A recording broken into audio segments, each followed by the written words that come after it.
What is going on, Delaware County? Brendan Ricciardi here alongside Ben Thorpe. Ben, we got a couple of great games going on here for the PIAA District 1. The first round happened today. Ben, you went out to Lower Merion and Stoga. I was at Strathaven and Phoenixville. Just trying to see if we're live over here on Instagram. I know we should be good on YouTube and Twitter. Let's see if we're going on Instagram. I got the notification for Twitter, so we should be. Okay. Yeah, sometimes Instagram can give you a little bit of trouble here. It says at Delco Baseball is connected, so okay. I'm gonna hope that that's the case. Either way, we can kind of get going here while we wait for things to fill up a little bit. I'll do a quick update here on what's going on in the Catholic League as well as what's going on in the PAISAA while we wait to get things going here. Ben and I got to see. I got to see the doubleheader where Bonner took down Judge. That was on Sunday at Judge. Bonner won that one 5-3. Danny Buckton was great in relief in that one. He threw 4 shutout innings. We also had Devon Prep. Played a good game against LaSalle, but was ultimately overmatched, and they ended up falling 6-2 in that one. So we'll see how the weather holds up. The weather is not looking great for Wednesday, but if it is, we'll have LaSalle and Bonner at one game, 4 o'clock at MSI, and we'll also have Archbishop Ryan and Archbishop Wood. That'll also be 4 o'clock at MSI. I do really like the idea of having both of these games going on at the same time, but I do feel like there's going to be a ton of foul balls going from one field to the other. But either way, it's a very cool idea, and best of luck to Bonner. They're going to have their hands full with the reigning PCL champs, but they did play them pretty well earlier in the year. So I think we got a shot there. Also in the PAISAA, tomorrow we will have the Haverford School heading to the Perkiomen School to face off in the second round. The Westtown and Springside game was today, so I'm going to get a quick update on that. I don't know why they couldn't play that at some point, like over the weekend or something, but it looks like Springside won that one 3-0. So they'll be playing Episcopal at Episcopal tomorrow. Let's see. Can't tell if we're live on Instagram or not. It's not really showing up for me. I think it's lying to me. Let's see. Because it says at Delco Baseball is on here, but I don't think it's popping up anywhere on Instagram. Do you see it if you go on there? Let me check. Maybe I had to go live on. Let's see. No. Oh wait, here. Wait, okay, I think I have the option here. Hang on, I got to do it on my laptop. Oh. Okay. Yeah, I think it should be coming up soon. There we go. Yeah, all right, I think we should be good. Sweet. All right, we'll let that fill up a little bit here. But yeah, no, very, very exciting day overall. I mean, I like to joke that, this is our Super Bowl. With that being said, I honestly think that tomorrow might be our Super Bowl because, like, the amount of teams that are playing tomorrow is just ridiculous because of the rain on Wednesday. Like, I'll pull up the updated brackets here, but it's actually hilarious how many teams that were supposed to play Wednesday have moved their games to Tuesday to try and avoid the rain because I understand it. It seems like it's more in the 6A bracket than it is the 5A just because I guess there's more that you have to play. But let me. Oh, so did you see Lower Merion got moved? Yeah, I think here. I'm going to share screen. Welcome in everybody from Instagram Live as well. Let's I'm gonna share my screen. It looks like all of the 6A games are being moved. So if you check at the top of the bracket here, Boyertown and Souderton, great game there, 1-0 Souderton win. So that means that Haverford will take on Souderton tomorrow. That game once again, these games are being moved to May 20th. That'll be tomorrow. So it looks like every game. It has like the North Penn and Council Rock South one. It doesn't say, but I mean, you have to think if every other game is being moved to Tuesday, that it's probably going to. I would guess. Still fighting. Yeah. Tough one for Great Valley. Geez, 16-0 loss there. It's a tough way to go out. Yeah. It looks like Pennsbury and Lower Merion will be Tuesday. Westchester Henderson and Garnet Valley will be Tuesday. So that makes sense. But if you go to 5A, so Radnor says Tuesday, but they were saying at the Strathaven and Phoenixville game that game was not going to be on Tuesday. Both teams agreed that they weren't going to be doing it. So that game, they're going to try Wednesday, but I'm going to assume that it's probably going to end up being Thursday, you would think. So I'm not sure what's going on there. It sounds like it benefits Strathaven to have. Well, actually, well, yeah, it would benefit them to have someone that, like a couple of their guys get the extra day of rest. Yeah, someone commented North Penn game is also moved. That makes sense. Thank you, Okay, Mason. But yeah, I figured they wouldn't just let one team play a different game than the rest of them. But all right, let's get into some of the action here. Ben, we'll start off with you because you were at the Lower Marion and Stoga game. Both two of our teams, let's just say there was a lot of extracurriculars following the around these teams for the really for the whole season. I feel like you can say. I mean, even going back to our game of the week, these two fan bases were very vocal in their support of their team. But Ben, this one was all Lower Marion. Yeah. They look pretty. Oh, they look pretty dominant from start to finish. I know it started off pretty much a pitcher's duel. Brian Heck and Luke Hunter both threw very well. And then not O'Hara. I was just at Cardinal O'Hara. It's Lower Marion broke through in, I believe, the third. And from there, it was really all of them. They got a run on the Brody Slensky single. Toby Myers hit an absolute bomb to center. That just crushed the ball. It got out quick, and it was 4-0. And from there, Stoga, they tried to make a little bit of a comeback in the top of the fourth, but just they got to 4-2, and from there, Brian Heck locked back in and got a couple more runs of insurance, and it was pretty much it. It was a pretty convincing win from Lower Marion, honestly.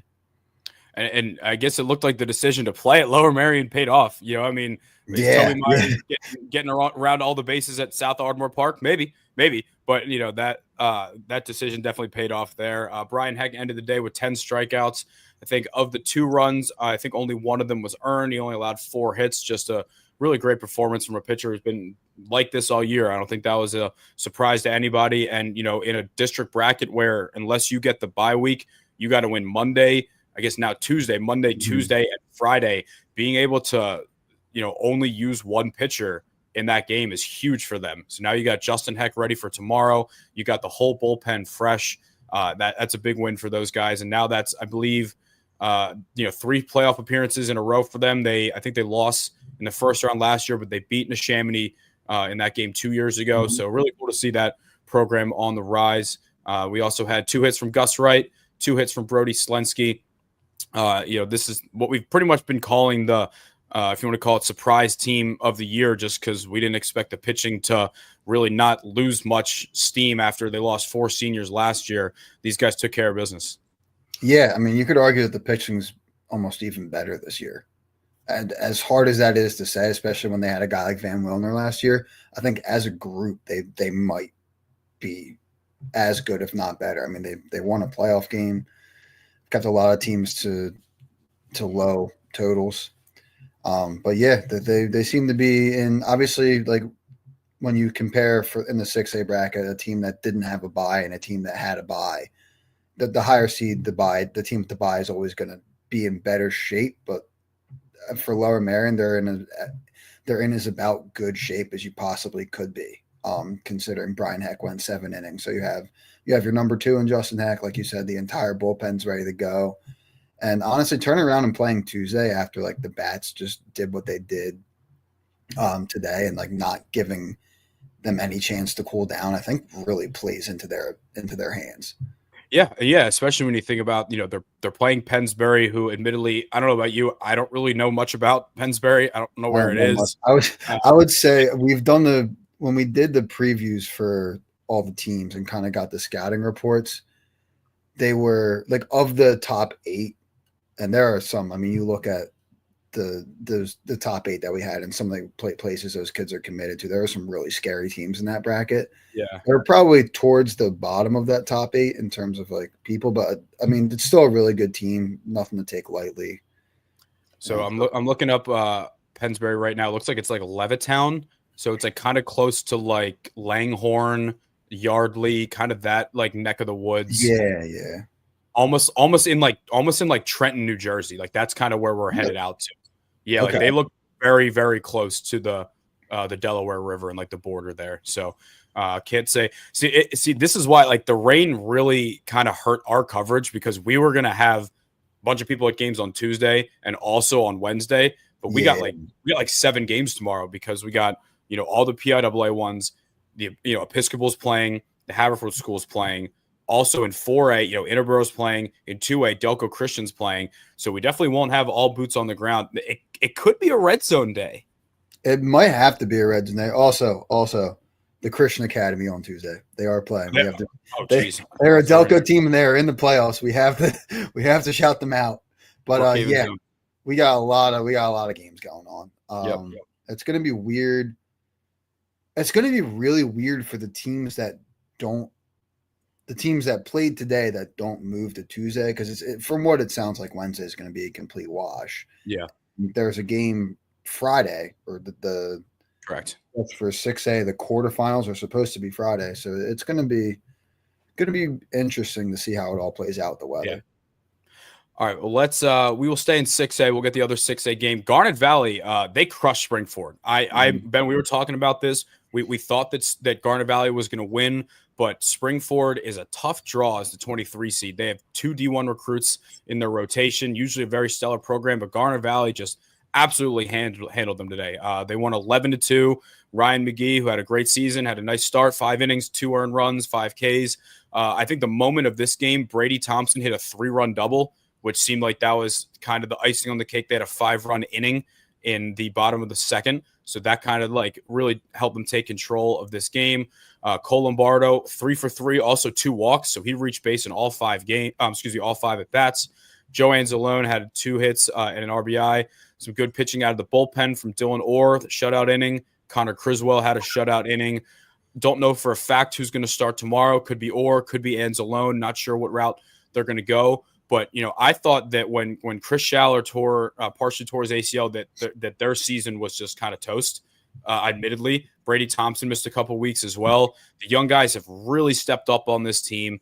And the pitching depth that they have this year doesn't seem like is what they've, it's more than what they've had in the past. So I think these guys are legit. They're going to face a tough Westchester Henderson team tomorrow. But these guys have to be very, very happy with how the season's gone. Yeah. I mean, to everything you said, you lose a guy like you're kind of probably best player, leader, everything in Schaller. It's a really tough blow, and to come back from this and just like stay the course and honestly, continue to play really good baseball. It's very impressive. It's going to be a fun game tomorrow against Henderson. I feel like did they play already?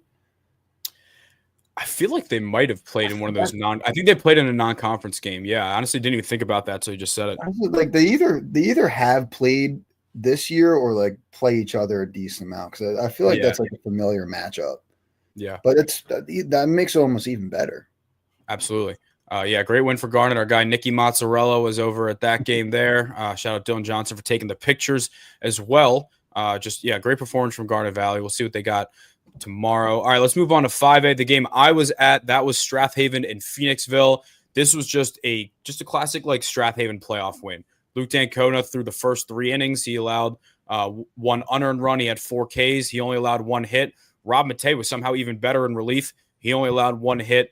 No earned runs, and he had 5 strikeouts. And, for poor Phoenixville hitters, you're going from seeing 92 from the right side to a more crafty lefty that's throwing a ton of like 12-6, kind of like almost like slurves here. And they kept them off balance all day. But they won this game in, the way that only they can. So they got an RBI double from Atticus Bean that made it a tie game. But they had first and third, and like Coach Brian Feely, he could have walked to the Phoenixville dugout and told them what he was doing. He brought a pinch runner in to third base. There was either no outs or 1 out, and everybody knew that they were going to bunt.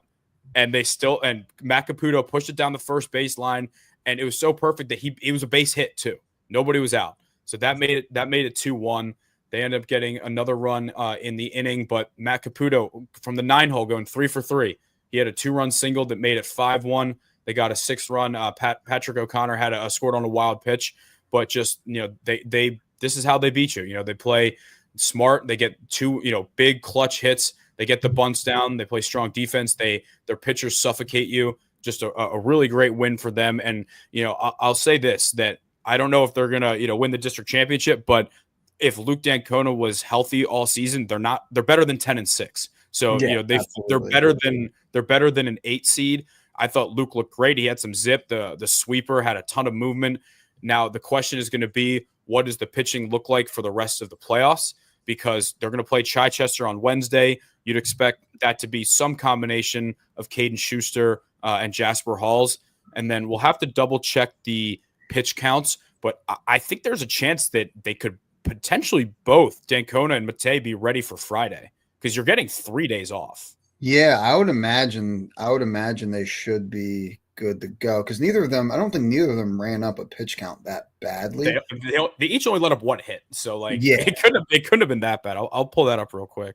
yeah, and that's for Chichester, I think they're obviously they obviously decide to use their best 2 guys today and try and use the rest of the staff to get through Chichester.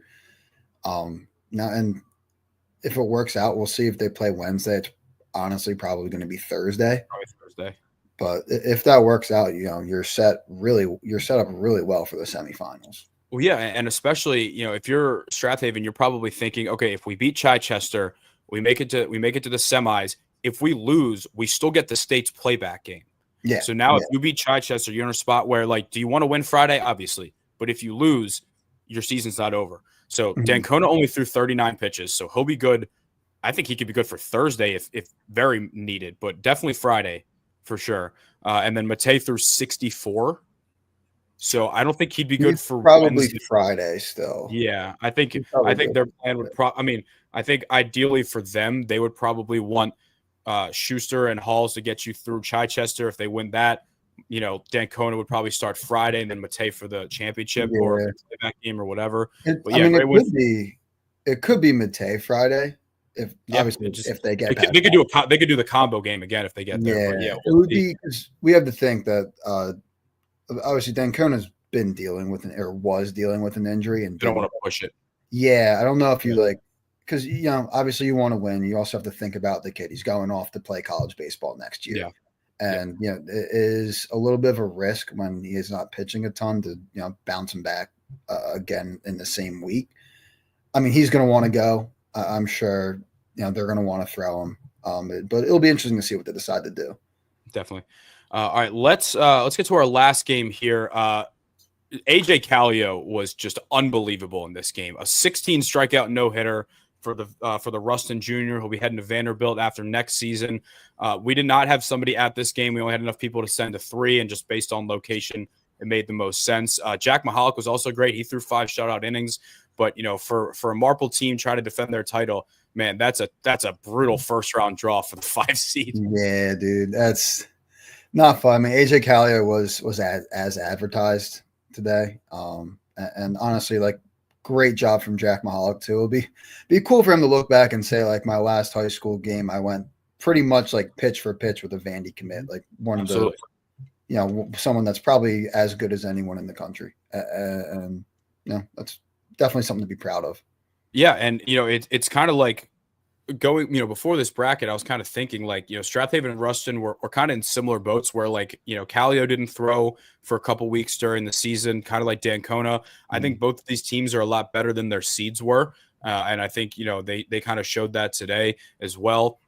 Ruston scored it was the go-ahead run, eventually winning run on a wild pitch, and then they got a sac fly. So pretty uneventful game overall. But I mean, to finish off, tip of the cap here to Callio to, finish off that no-hitter on, it was his last batter regardless. I think it goes to 105 in the playoffs. It's 100, I think, in the regular season. Yeah. I think playoffs goes to 105. He ended with 110. So he must have started that last batter before and got, but yeah, 16 strikeouts is absurd.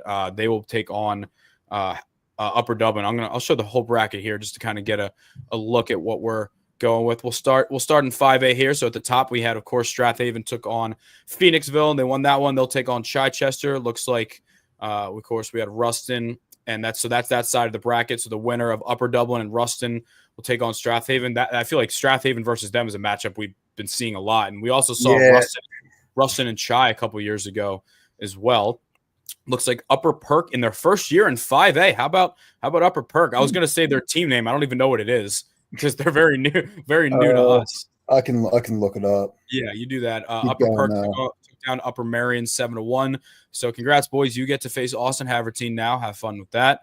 Looks like number 11 Hatboro Horsham took down Westchester East by a 6-2 final. So that game will also now be Tuesday. That'll be Upper Moreland, the 3 seed, who I remember they lost to Pencrest and Gavin Brown last year.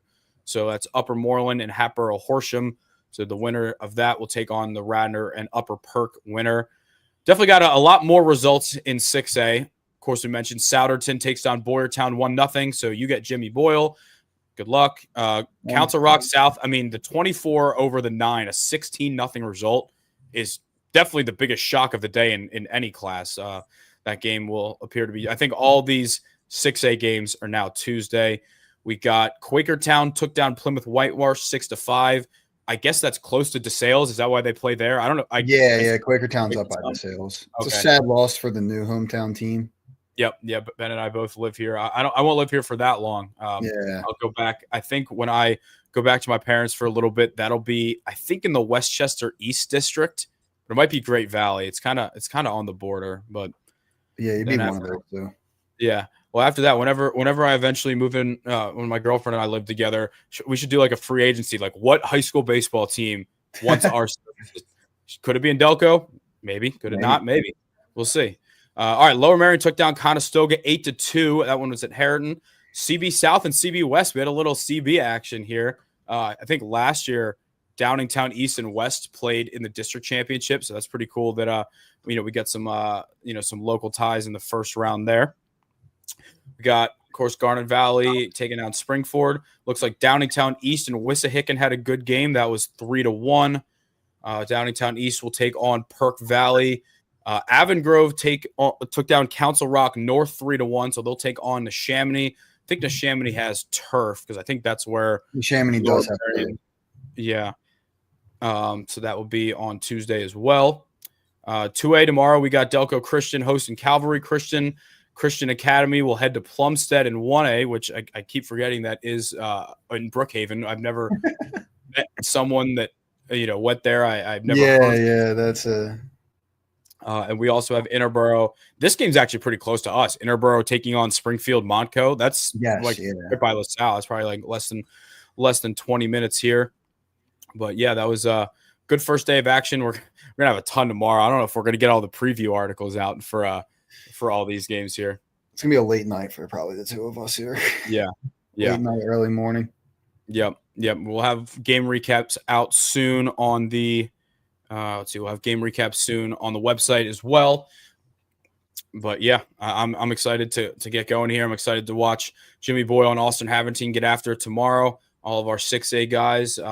Let's real quick. We can kind of take a look. A shout out our interns Pat White and Connor Haney from the Haverford School. Good luck tomorrow against the Perkiomen School. But we have they did a great job with kind of giving us some notes on the team. So it looks like Pennsbury has one of their hitters is a Swarthmore recruit. They got a Bloomsburg recruit. They got an Army recruit. So it looks like a pretty good lineup for their pitchers. Looks like one of them's headed to East Stroudsburg, which is, I'm guessing, who we're probably going to see.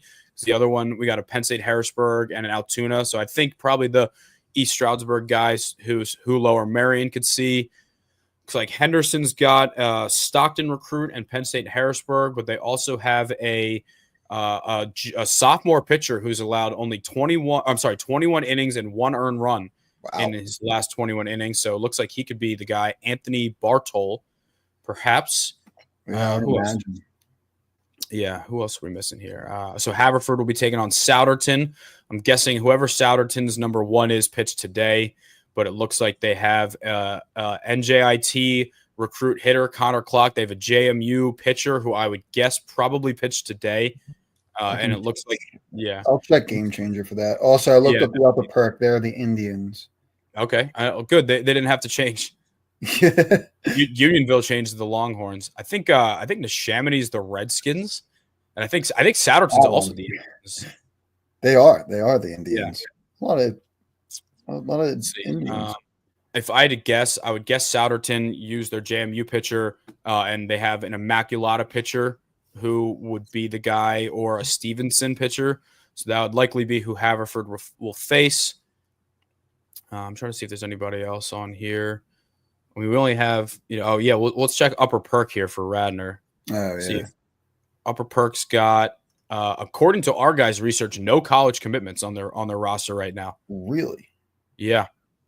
It looks like That's weird. I don't think I was looking at Lower Marion. I couldn't find any. Yeah, I guess sometimes like I would literally just go in and like find, different, like I'd look the perfect game, the PBR, even Instagram handles. Yeah, that's what I would look. Yeah. But all right, yeah, real quick, we'll run through the schedule and then we'll say goodbye today. So for tomorrow, we got in 2A, Delco Christian and Calvary Christian, 1A, Christian Academy and Plumstead, 4A, Interborough and Springfield Township, and 5A, Radnor will be taking on Upper Perk. It seems like this Chichester and Haven game is going to be Wednesday. We'll see what happens. 6A, Haverford and Souderton. We'll have Lower Marion and Pennsbury, Garnet Valley and Westchester Henderson. We will also have in the PAISAA, the Haverford School will head to Perkiomen School, and Episcopal will take on Springside Chestnut Hill, which should be a good game. Wednesday, we got Bonner and LaSalle in the Catholic League semis. I think they might have to win the PCL in general to get that state's bid. I'm not sure if beating LaSalle, based on the formula that Coach DeBarberi sent us, I'm not sure that beating them is enough. I think they have to beat them and win the next game.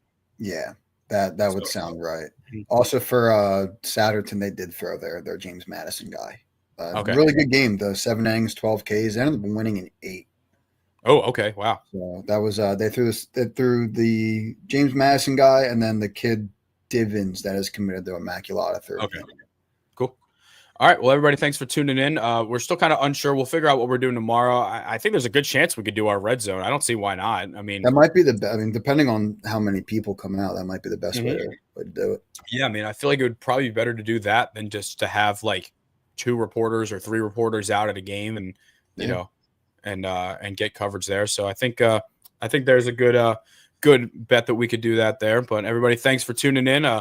Overall, I guess technically our teams went 3-2, but 2 of them played each other. So of our games that didn't have 2 teams playing each other, they went 2-1. So I guess we'll take that. All right, everybody, thanks. Yep. Yeah.